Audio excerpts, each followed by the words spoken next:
Are any of you playing with this high-flying disc?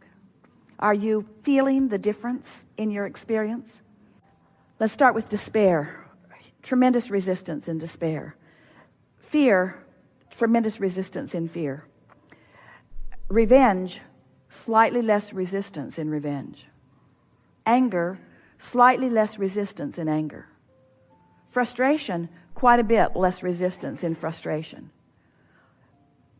Overwhelmment, pretty close to frustration. Hopefulness, big jump, much less resistance in hopefulness. Believing, way less resistance. That's a big jump from hope to belief.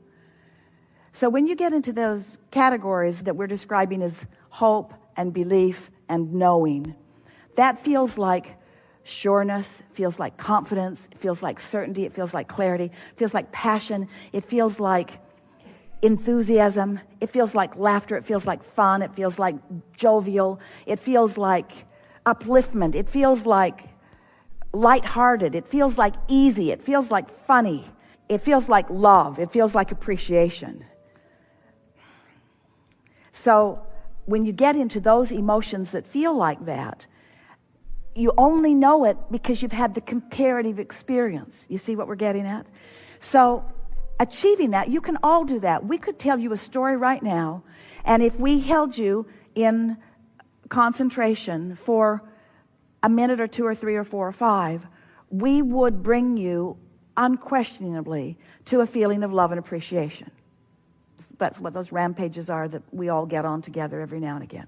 For sure, for sure, for sure, for sure. But it's the sustaining of it that is really what we're asking you to reach for, because the sustaining of it in this day, in this day, in this day, makes your propensity for it greater tomorrow.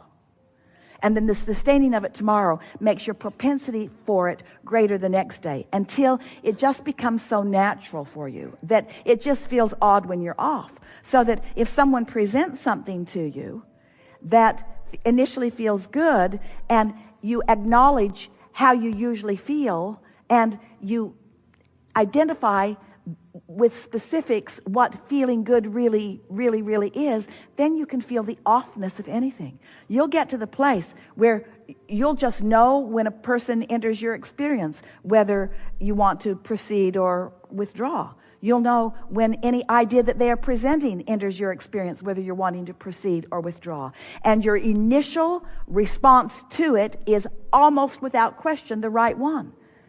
So the more mornings that you wake up with the intention of clarifying your vibration and being in that good feeling place, then the more anything that is off from that will stick out like a sore thumb. It really is that simple. We're not for a moment wanting to guide you away from thoughts that may have some resistance within them. We're trying to guide you to knowing the difference. Your question is the perfect state of being that we want you to be in. We want you to care about whether to move forward with this or not. We want you to care about the emotion within it. We want you to be able to consciously and personally discern it, you see. Because by the time you ask somebody else, the moment is past. These rendezvous, they're junctures that are always opening for you. So it's like a series of paths constantly opening.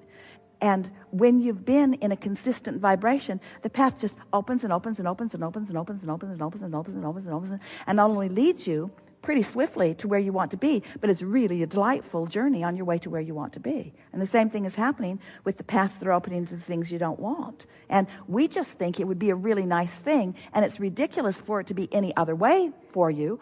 We want you to know which path you're on, and we want you to know at the beginning of the path. We don't think you should have to get so far down the path with so much discomfort under your belt before you realize. So picture this. Did you get a sort of picture of that? The paths? So let's say you have enough momentum going that this path is lighting up, lighting up, lighting up, lighting up, lighting up, lighting up, lighting up, lighting up, lighting up. You're having a pretty good time, a good time, a good time, a good time, good time, good time, and it leads to things that when they manifest, you like them. Then there's this other path because you've been complaining and you've been worrying about that, and so this path lights up for you too. It's like the universe says, oh, you like that? well, come this way, there's more of it. Oh, you like that? Well, come this way, there's more of it. Oh, you like that? Well, come this way, there's more of that. Oh, you like that? Well, come this way, there's more of that. Or the universe is also saying, oh, you don't like that? Well, come this way, there's more of that. Oh, you don't like that either? Well, come this way, there's more of that. Oh, you don't like that either? Well, come this way, there's more of that. Well, you don't like that? Well, come this way, there's more of that. At any point along these paths, oh, come this way, there's more of that, you can say, oh, wait a minute. Wait a minute. I remember what high flying felt like. I remember that train of thought that I had that felt better. And you can be along that path, remember what that path felt like, and that path begins to turn and lead you back over to this path. It really is that way. With all kinds of converging, rendezvousing thoughts and people and comments and circumstances and events. So your question is a good one. And this is what we heard you say.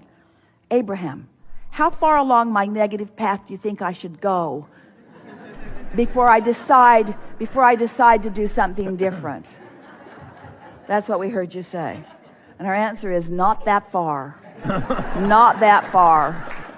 Because there's a momentum. There's a momentum in the path. There's a momentum that will carry you until sometimes, and that's why we've been saying to our friends recently, when you realize that you're on that path and you don't have the presence of mind to do something about changing the direction of it, take a nap. Take a nap or meditate. Do something very different from what you're doing. But don't keep talking to that person in the way you're talking to them about the things that you're talking about. Don't continue whatever's going on, because it's just going to lead to more and more and more. Esther, when she first began really hearing us, about 100 times a day, we heard her say, "Shut up, Esther." And she was just talking about her own mind. Or she would say, "That's unnecessary. That's unnecessary and unproductive." Just sort of talking to herself as she became aware that there was momentum on some thoughts in some directions that were not serving her, were not going to lead to where she wanted to go. But we'd like to talk about the paths in vivid enough terms that we can really get your attention on this. So you accept that here you stand, and let's say there's a path, maybe a convoluted path, leading to something fantastic. Got the picture? And there's a path, maybe a sort of convoluted path, meaning lots of twists and turns in it, leading to something you really aren't going to like when you get there. Got the picture? This path feels good every step of the way. This path feels bad every step of the way.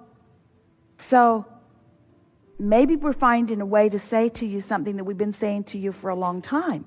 Sure, the manifestation is something that you care about, and it's coming, wanted or unwanted. The manifestation is coming from the path that you're on. But it really is being on the path that's the reason that you're here, you see. So if somebody said to you, there is no final destination, there is no final destination. If someone said to you, you're eternal, you're eternal. There's no final destination. You are eternal.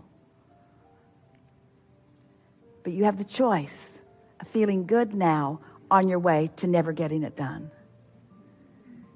Or you have the choice of feeling bad on your way to never getting it done. Which do you choose? And if you can take the destination out of it and just choose the path, the good feeling path or the not good feeling path, then everything gets simpler, because it's the fixation on the destination and the fact that the destination hasn't manifested yet that is the reason that you're on that path. That was so good. We're going to say it again. We're going to say it again in another way. Your fixation on the manifestation and your keen awareness of the fact that it hasn't manifested yet is the reason that you introduce the resistance into the equation, which is what puts you on that not good feeling path. Did you get that? So we've been saying to you for a while, take the money out of the equation. Take the end result out of the equation.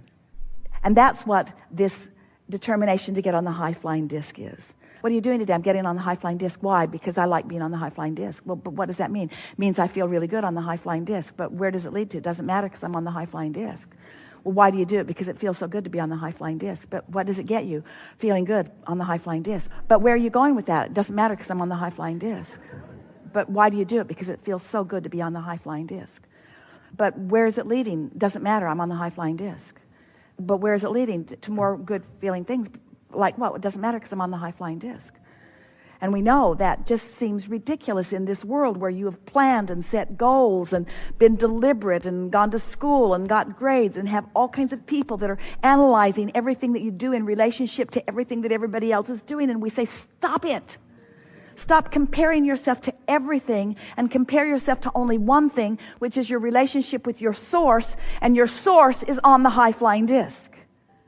So this is what we really want to say. Those of you who've been listening to us for a while are about to have a breakthrough. So just sort of focus in here and hear this. So we've been talking to you about the vortex that you've been launching, the vibrational reality. Have you been following that? You know what you don't want, you know what you do want, which causes you to launch a rocket, and it creates this vortex. And today we told you that you've been launching these thoughts and creating these vibrational vortices, these vibrational realities on both wanted and unwanted things. But the source within you, the source from which you came, and the source who has been expanding and evolving as a result of your exposure to life here, has been tuning and orchestrating and tending to this high-flying vortex, which is who you really are, all that you've become. So that the source within you is on that high-flying disc. You could not have asked a better question. How do I know when I'm on it? You come into alignment with who you really are. When you're on the fearful disc, you come into alignment with the fearful thoughts you thought.